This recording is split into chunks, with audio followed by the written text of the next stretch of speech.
नमस्कार। आज सुनिए रामलाल की लिखी कहानी नसीब चली। दरवाजे के बाहर साइकिल की घंटी सुनते ही मोता सिंह के बच्चे दरवाजा खोलने के लिए दौड़ पड़े। तीनों बच्चों ने एक साथ कुंडी पर हाथ रखा। दरवाजा खोलकर तीनों एक साथ चिल्लाए, दार जी आ गए, दार जी आ गए। और फिर तीनों एक साथ ही अचानक मोता सिंह की साइकिल पर सवार हो गए। एक आगे बार पर, दूसरा गद्दी पर और तीसरा पीछे कैरियर पर।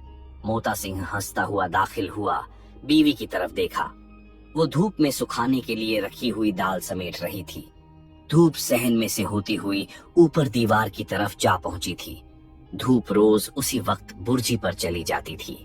मोता सिंह भी रोज उसी वक्त वर्कशॉप से घर लौटता था। तेल के बड़े बड़े धब्बों वाली खाकी कमीज, नेकर और मैल से स्याह चिकट बूट पहने हुए, उसके चेहरे पर हमेशा मुस्कुराहट खेलती हुई, स्याह सफेद बालों से भरी भरी दाढ़ी मूंछ के अंदर से उसकी मुस्कुराहट जैसे छन छन कर बाहर आती और देखने और मिलने वालों को निहाल कर देती। जिस चादर वो तंदुरुस्त, तवाना और शोख मिजाज था, उसकी बीवी उतनी ही कमजोर और कमगो थी। 5 बच्चों को जन्म देने के बाद उसके जिस्म में तन कर खड़ा होने और चलने की ताकत नहीं रही थी। उसके खूबसूरत कुद और आजा की दिलकश मुनासिबत से अंदाजा होता था कि उसकी जवानी कियामत रही होगी। इन तीनों बच्चों के अलावा जो बाप की साइकिल पर सवार थे, 2 लड़कियां बड़ी थीं। सबसे बड़ी का 2 साल पहले ब्याह हो चुका था। उसे छोटी 10वीं जमात में पढ़ती थी। वो रसोई में बैठी अंगीठी फूंक रही थी। बाप की आवाज सुनते ही बाहर निकल आई और बोली, दार जी, आज एक खाते आया है पाकिस्तान से। पाकिस्तान से? मोता सिंह ने हैरानी जाहिर की। किसका खत है मंजीत?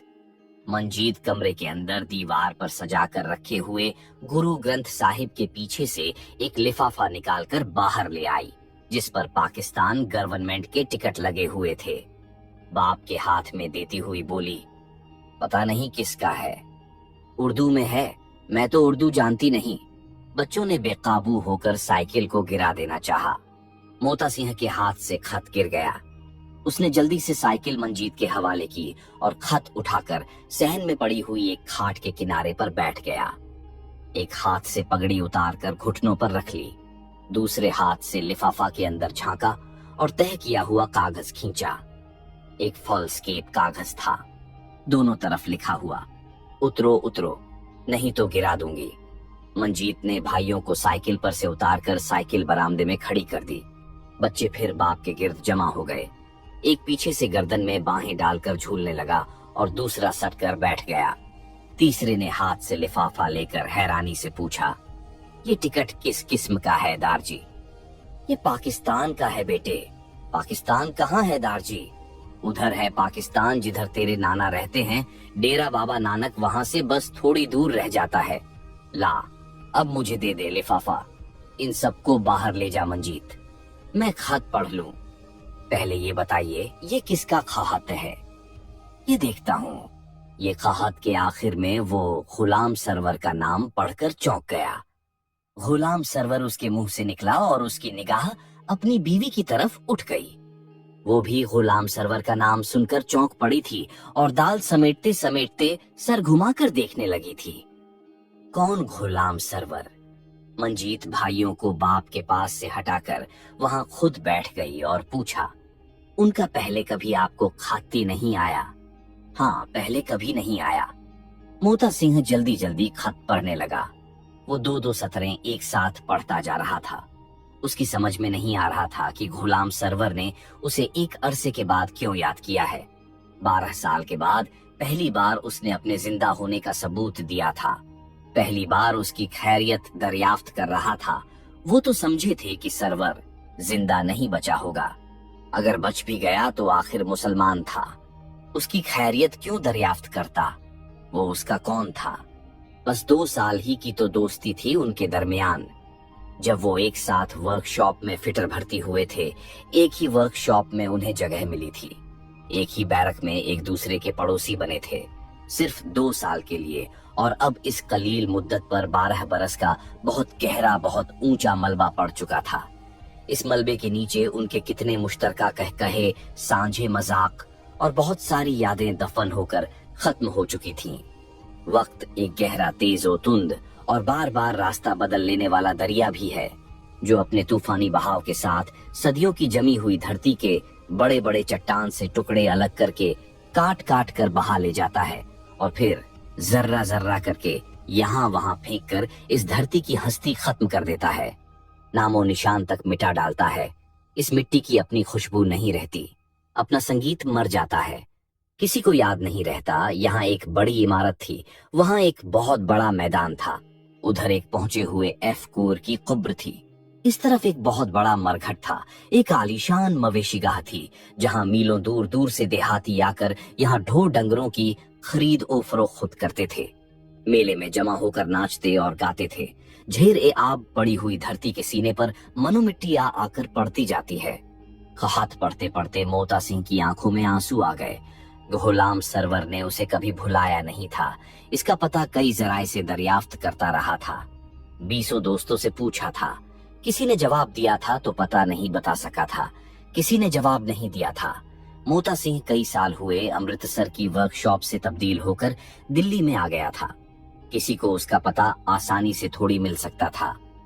गुलाम सरवर ने उसके पते की खोज अपने मुल्क में मुकीम हिंदुस्तानी हाई कमिश्नर की मदद से लगाई थी और उसे वो दिन याद दिलाया था जब फसादात की मारकाट में गुलाम सरवर अपनी बैरक में तन्हा रह गया था। उसके बचने की कोई सूरत नहीं रही थी। रात को वो दीवारें और छतें फलांगता हुआ मोता सिंह के घर में आकूदा था। उसके चेहरे पर मौत की जर्दी छाई हुई थी, कोई दम में उसका खात्मा हो जाने वाला था। उसे मारने के लिए उसके कई पड़ोसी उसकी तलाश में घूम रहे थे। मोता सिंह के पास वो किसी उम्मीद पर नहीं आया था, उम्मीदें तो खत्म हो चुकी थीं। आंखों में मुरव्वत रही थी न दिलों की मोहब्बत। सरहद के दोनों तरफ एक अजीब सी दीवानगी और वहशत का दौर दौरा था। ब्रहना तलवारें, नेज़े, गंडासे चारों तरफ मसरूफ ए रक्स थे। बिजली की सी चमक के साथ कौंधते और आंख झपकने की देर सर तन से जुदा कर देते थे। वो मोता सिंह से कुछ भी नहीं कहना चाहता था। मोता सिंह भी उसे कत्ल कर सकता था। अपने भाइयों और बहनों के कत्ल और अगवा का इंतकाम उसकी बोटी बोटी अलग करके ले सकता था। जिस वक्त वो दीवार पर से लटक कर धम से जमीन पर गिरा तो उस वक्त मोता सिंह अपनी रोती हुई छोटी बच्ची को सीने से लगाए उसे चुप कराने की कोशिश कर रहा था। यही मन जीत थी वो बची। उसकी बीवी बरामदे में चारपाई पर लेटी हुई थी। सहन में धक की आवाज सुनकर दोनों चौंक पड़े थे। वो समझते थे शायद मुसलसल बारिशों की वजह से दीवार का एक हिस्सा गिर गया है। मोता सिंह ने करीब जाकर देखा तो वो गुलाम सरवर था। जमीन पर घुटनों के बल गिरा उसे घूर घूर कर देख रहा था। फटी फटी आंखों से जो मौत की तरह खौफनाक थीं, नाउम्मीद थीं। दोनों में से कोई भी नहीं बोला। खामोश दोनों एक दूसरे को देखते रहे। एक दूसरे को पहचानने में कोई गलती नहीं कर रहे थे, ऐसी कोई वजह भी नहीं थी। बस सिर्फ जबान बंद थी। दिलो दिमाग पर बहुत से बोझ पड़े हुए थे। किसी से कुछ कहने की जरूरत नहीं थी। दोनों समझते थे, दोनों जानते थे। कुछ देर तक मोता सिंह खामोश खड़ा रहा। जब गुलाम सरवर की तलाश में निकला हुआ हुजूम दरवाजे पर पहुंचकर दस्तक देने लगा तो गुलाम सरवर ने एक सिसकी लेकर सर नेहवड़ा लिया। मोता सिंह उसे बचाना भी चाहता तो अब ये उसके बस में नहीं था।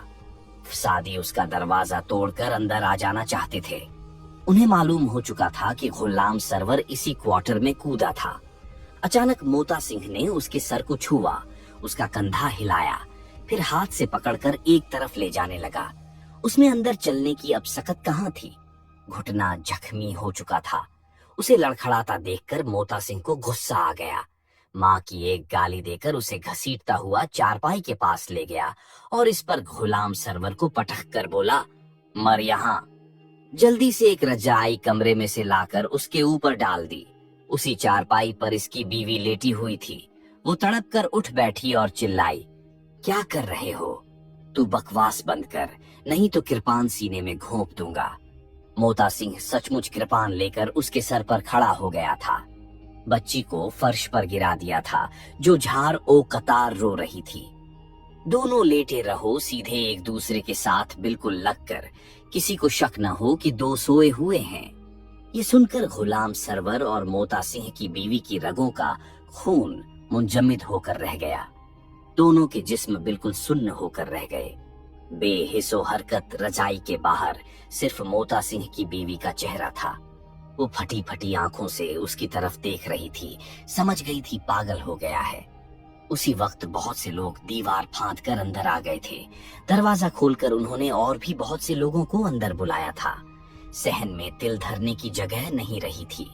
हर एक के हाथ में कोई न कोई हथियार था। हर शख्स गुलाम सरवर की जान लेना चाहता था।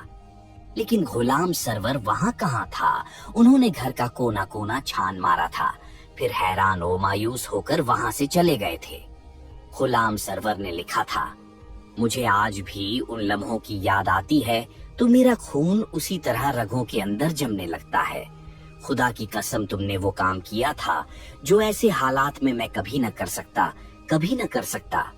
मेरा सर तुम दोनों के आगे ताजिंदगी झुका रहेगा। मैं अजमेर शरीफ में चिश्ती वाले खवाजा के उर्स में शरीक होने के लिए आ रहा हूँ। इस महीने की 15 तारीख को फ्रंटियर मेल से दिल्ली पहुंचूंगा। एक दिन क्याम तुम्हारे घर पर करूंगा। तुम मुझे स्टेशन पर जरूर मिलना। खुदा जानता है तुमसे कहने के लिए मेरे दिल में अनगिनत बातें हैं। मिलोगे तो सब कह सुनाऊंगा। अब तो तुम्हारी दोनों लड़कियां सियानी हो गई होंगी, शायद शादी भी कर चुके होंगे उनकी, और भी बाल बच्चे होंगे तुम्हारे। उन सब से मेरा अलग अलग प्यार कहना। भाभी साहिबा की खिदमत में सलाम अर्ज है। मेरे भी 4 बच्चे हैं, खैर से बड़े बड़े हैं। मिलने पर सबकी कैफियत सुनाऊंगा, मिलना जरूर, वरना तुम्हारा घर ढूंढने में मुझे बहुत दिक्कत होगी। तुम्हारा गुलाम सरवर। मिस्त्री, फिटर, ग्रेड अव्वल, मशीन शॉप, लोको मुघलपुरा, NWR, मगरिबी पाकिस्तान। खत खत्म हो चुका था। खत को तह करके वो लिफाफे में रख रहा था। उसके चेहरे पर गहरी फिक्र पैदा हो चली थी और एक किस्म की सख्ती भी, जैसे उसके चेहरे की ढीली ढाली जिल्द अचानक तन गई हो। उसकी बीवी दोनों हाथों में एक छाछ में दाल बटोर कर लाती हुई उसके पास खड़ी हो गई। शलवार कमीज और दुपट्टा में दुबला पुतला जिस्म, हल्के हल्के स्याह बाल जो अपनी चमक खोकर अब मुरझाए हुए नजर आ रहे थे, चेहरे पर जर्दी सी खूंडी हुई थी।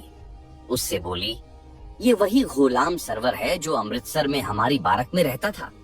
मोता सिंह ने बीवी को घूरा। उसकी आंखों में एक अजीब सा खौफ उभर आया, फिर उस खौफ पर दृष्टि और नफरत छा गई।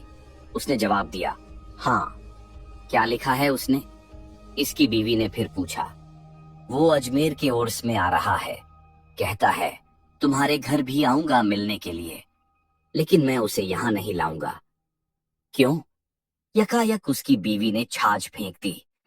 दुपट्टे को मरोड़कर दोनों हाथों के गिर्द इस तरह सख्ती से लपेटने लगी जैसे किसी की गर्दन मरोड़ रही हो। कड़क कर पूछा, बोलो, उसे यहाँ क्यों नहीं लाओगे? मामा, तुम्हें क्या हो गया है? मंजीत घबराकर परे हट गई। मोता सिंह भी घबराकर चारपाई से खड़ा हो गया, जैसे वो कहीं पागल तो नहीं हो गई थी।